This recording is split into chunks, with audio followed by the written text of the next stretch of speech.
안녕하세요. 성우 배한성입니다. 읽어주는 오행생식요법은 김춘식 선생이 저술한 도서출판 청홍의 오행생식요법의 내용을 요약한 것입니다.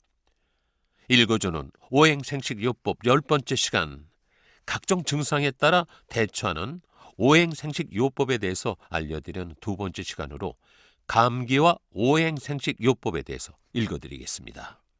자, 이 감기는 왜 걸리고 감기라고 하는 병은 무엇이며 그 치료법과 예방법은 무엇일까요? 라고 질문한다면 과학자들은 바이러스 때문이고 손 깨끗이 씻고 양치질하고 청결해야 합니다. 어쩌면 상식적인 말을 할 것입니다. 자, 이제부터 경우에 맞고 이치에 맞고 사리에 맞는 오행생식요법적으로 감기를 다뤄보도록 하겠습니다. 오행생식요법에서는 감기는 왜 걸리나요? 라는 질문에 추워서 걸립니다. 라고 답합니다.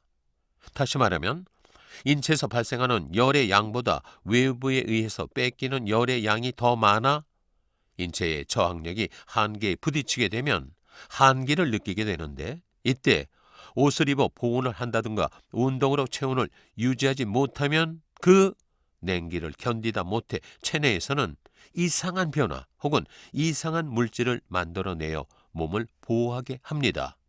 즉, 인체는 면역 체계를 가동시켜 한기에 대응하게 되는데, 이 과정에서 생기는 것이 바이러스라고 보고 바이러스를 없애는 방법으로 몸을 덥게 하면 됩니다. 감기는 몸이 따뜻해지면 사라지니까요. 자, 감기로 인해 인간은 많은 고통을 받아왔고 받고 있습니다. 아울러 그 치료를 적절히 하지 못해 만병의 근원으로 자리하고 있습니다. 한기를 빨리 몰아내지 못하고 15 내지 30일 정도 지나면 육장육부의 약한 곳에 자리하며 큰 병으로 자랄 준비를 하게 되는 것입니다. 때문에 감기를 크게 세 가지로 분류해 그 증상과 치료법을 제시하고자 합니다. 첫째, 양명감기라고 하는데 콧물감기, 몸살감기라고 하죠. 대장과 위장에 동시에 냉기가 침입하여 장차 중병이 되려고 감기라는 증상으로 나타나는 것입니다.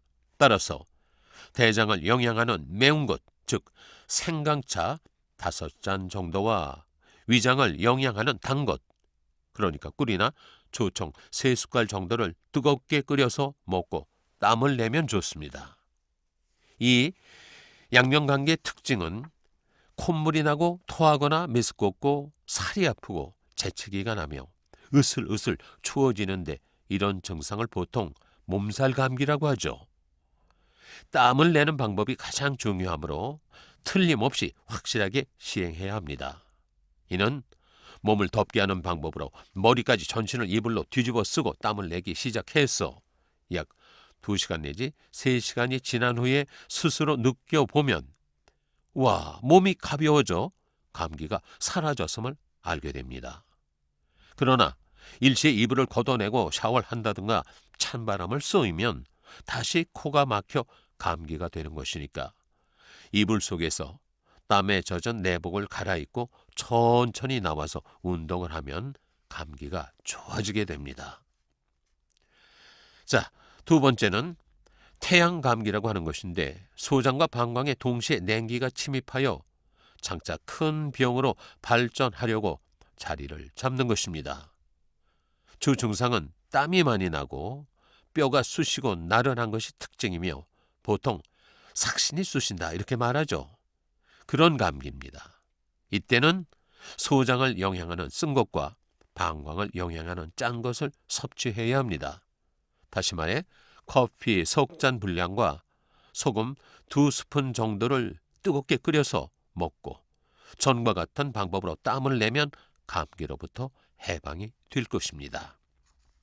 세 번째, 소양감기라고 하며 담낭과 삼초부에 동시에 냉기가 침입해서 장차 중병이 되려고 우리 인체를 공격 중인 것입니다. 이때의 증상은 목이 붓고 가래가 나오며 기침이 나고 목이 쉬고 편도가 붓거나 염증이 생기기도 하죠. 그리고 열이 올랐다 내렸다 하기도 하고요. 그 치료 방법은 담낭을 영양하는 신것과 삼초분을 영양하는 떫은 것을 섭취해야 합니다. 즉 신맛과 떫은 맛이 있는 요크루트 5병을 약간 데워서 드시고 위에서 설명한 방법으로 땀을 내면 목감기 좋아집니다. 이 방법으로 감기에서 해방되면 따라서 만병을 미리 예방하는 능력을 갖춰졌음을 확신하셔도 됩니다. 감사합니다.